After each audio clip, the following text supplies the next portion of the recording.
আসসালামু আলাইকুম রহমতুল্লাহ। জি সম্মানিত দর্শক, আপনারা দেখতেছেন যে আজকে আমি দুপুরে ঘাস কাটতেছি। তো ঘাস কাটার মূল উদ্দেশ্য হচ্ছে ঘাসের অপোজিট পাশে আমাদের মুরগির খামার আছে, যেখানে বাতাস ঢুকতেছে না। তো মুরগির জন্য বাতাস খুবই প্রয়োজনীয়।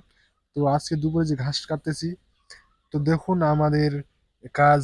আজকে দুপুরে ঘাস কাটি আমরা আমাদের গাভীকে দিব। তো ঘাস গাভীর জন্য খুবই প্রয়োজনীয় বা খুবই উপকার।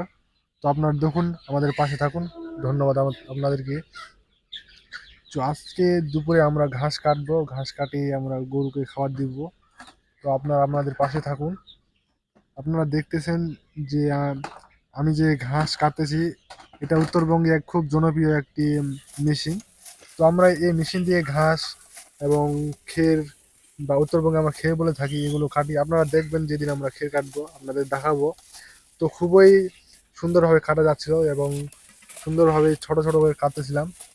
কাটতে খুব ভালোই লাগতেছিল, যেটা ঘাস খুব কাঁচা জিনিস, এই জন্য খুব নরম।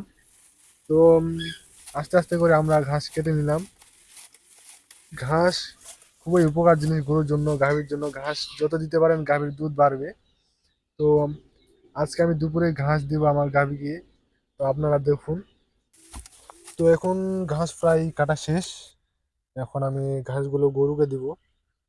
তো গরুকে ঘাস দেওয়া খুবই প্রয়োজন, কারণ গরু তৃণভোজী প্রাণী।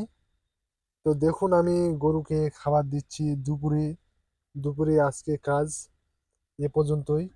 জি সম্মানিত দর্শক, আজকে দুপুরের কাজ এই পর্যন্তই। তো সকলকে ধন্যবাদ আমাদের পাশে থাকার জন্য, আমাদের ভিডিও দেখার জন্য।